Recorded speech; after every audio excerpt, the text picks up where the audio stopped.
and 6% for the break.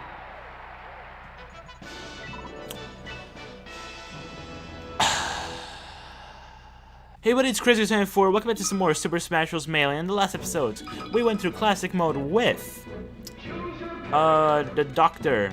Mario. And in this episode, we will be going on to some more classic, but this time with the evil King of Darkness, Ganondorf. So, let's look through Ganondorf's palette swap. So we got regular Ganondorf right here. We got a red costume, a blue costume, a green costume, and a purple costume. So, let's get started. Ganondorf appears as an unlockable playable character in Super Smash Bros. Melee. He is in original Gerudo form as he appears in the more recent installments of the series. You know, Legend of Zelda. Oh, I actually almost hit. I could have hit, actually. Sorry. His design is based on his appearance from the Space World demo, which is itself based on the Legend of Zelda Ocarina of Time. Instead of using magic or swords like in the Legend of Zelda series, Ganondorf is a clone of Captain Falcon, and as such, he fights in a brawler style similar to Captain Falcon, but in a slower, more powerful manner. In order to unlock Ganondorf, players must complete Event 29 Triforce Gathering or play 600 versus matches. Upon completing this, Ganondorf is fought on Final Destination with the track Great Bay Plain. Great Bay Plain. Yeah, okay. Thought I didn't say that right, but I did. That was actually, that could have been an instant kill. I mean, a double kill. But sadly, the game is really gonna no double kill for you, or no kill for you, for that matter. Okay, this might be a little difficult. I love Ganondorf in this game. He's really fun. I feel like he's definitely at his best in this game. Well, at least that's what I think. Hey, kill with the Pokeball. Okay, you know what? I'll take it. I will take it. So I guess once we finish the break the targets, we'll look at his special moves, I should say. Get that one. Get that one. There's one that's supposed to be coming. Yep, there, right there. Right there. Oh, careful. Those spikes can be very dreadful. Nice, get that one. Okay, this one's gonna like keep popping up and out. And oh, nice. And this one's gonna be a little difficult though. Oh, I almost died. That would have sucked. Nice, perfect. So Ganondorf's target smash isn't actually that bad. But anyways, let's look at his special moves. So first of all, we got his neutral special Warlock Punch, where he winds up darkness in his fist and then releases it in one powerful punch. Like the Falcon Punch, Ganondorf announces the move with a loud yell, lacking any surprising advantage. Oh crap, Caesar. Caesar's kind of scary sometimes. Oh, okay. What do we get? What the? Oh, no, okay, perfect. Anyways, what is it? It's very high knockback, able to KO at low percentages, and can even KO light characters under 10%. Except on utterly defenseless or paralyzed opponents, this attack is very hard to use in combat because it is very slow and predictable, making it extremely difficult to land in competitive play. So yeah, that's the move. He's like, ah! Pretty powerful, pretty nice to hit with, if you can even hit with it. So it's very difficult sometimes. Can I like kill you? There we go. And so it does 34% close, 32% mid, and 30% far. Then we got his side special, which is called Gerudo Dragon, where he lunges forward, uppercutting any opponents who come in his path. Well, let's get some trophies. Oh wow, okay, sure. Oh, fine, goodbye.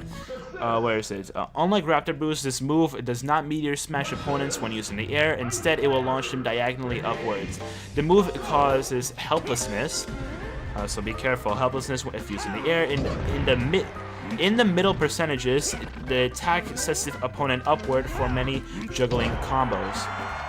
But due to it being easily punished if used under the wrong circumstances, it is not often the optimal move to use. And so it does 17% on the ground and then 16% in the air. So here's Gerudo Dragon. Yeah, there's a Raptor Boost basically, except Ganondorf version. Ganondorf version. Ah, Okay, going off stage, getting a little risky. Risque, I don't know. Oh, how did that hit me? How much did I use Warlock Punch? Okay.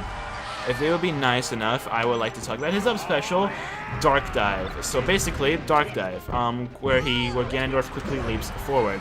If he connects with an opponent, they will be trapped in a flurry of electricity. Also, if the move connects, Ganondorf will not go into a helpless state. This move can grab the ledge even if Ganondorf is facing the opposite direction. So it's very, very similar to Captain Falcon's Falcon Dive, but it's basically more stronger, and it does, I think it's more stronger, and it does, what is it called? Electric damage instead of fire damage. Well, for Captain Falcon, it does damage like when you release the character. But for Ganon, it does damage. It does electric damage like while you're holding the character. So that's cool. Oh, that actually made it. Sheesh.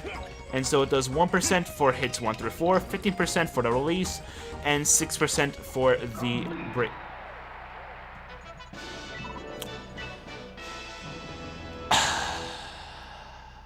And 16% and 6%, sorry, for the breakout. And finally, we got Ganondorf's down special, Wizard's Foot, where on the ground, Ganondorf rushes forward with his leg extended. Here's Dark Dive. Yeah, so that electric damage is pretty nice.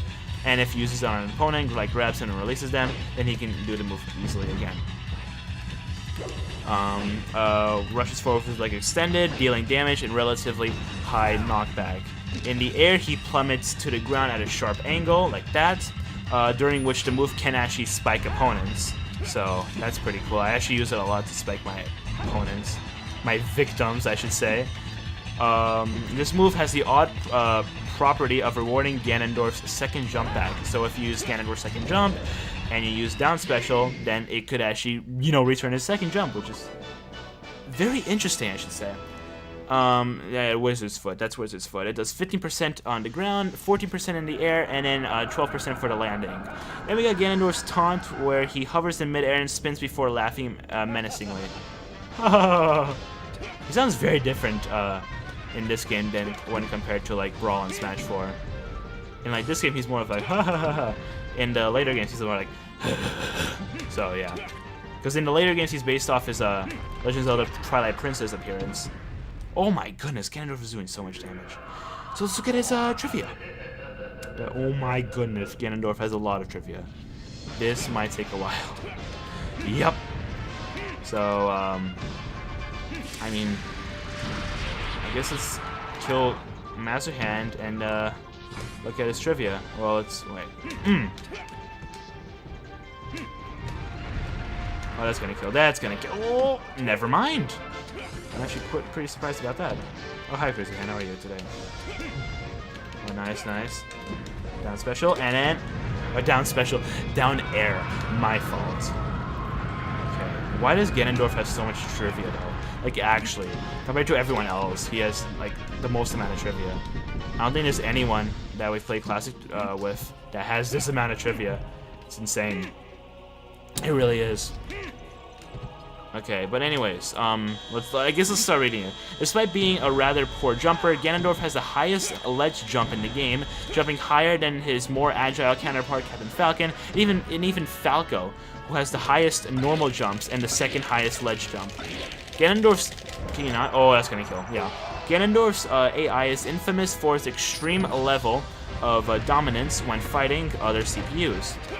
Where it has been observed that a level 9 CPU, Ganondorf will win the majority of the time against every other level 9 CPU, even against level 9 Luigi, who is normally considered the best CPU character against human players. As such, when AI tournaments are held, when players choose a CPU character to represent them, there are usually limitations on choosing Ganondorf, such as charging a higher fee to pick him. Really? That's interesting.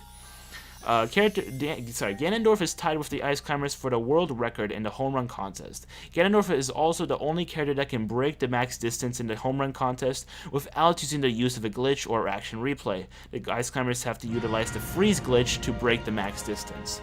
When Ganondorf's trophies are viewed under the night/dark background in the trophy gallery, his eyes glow. He is the only character whose trophy holds this trait, so we'll look at that when, we go read this trophy.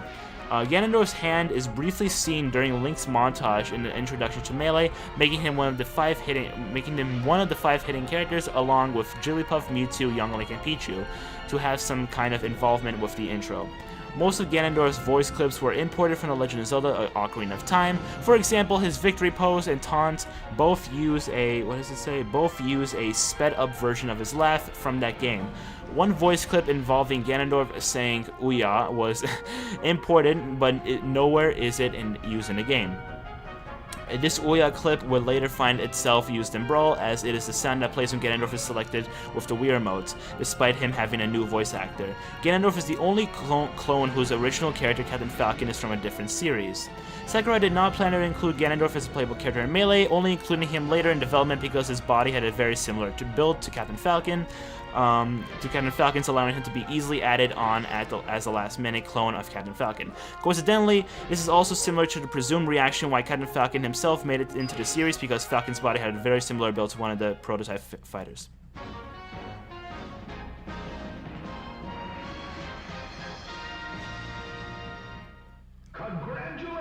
It's one of the prototype fighters in Smash 64, and there's Ganondorf and Link having a battle to the death.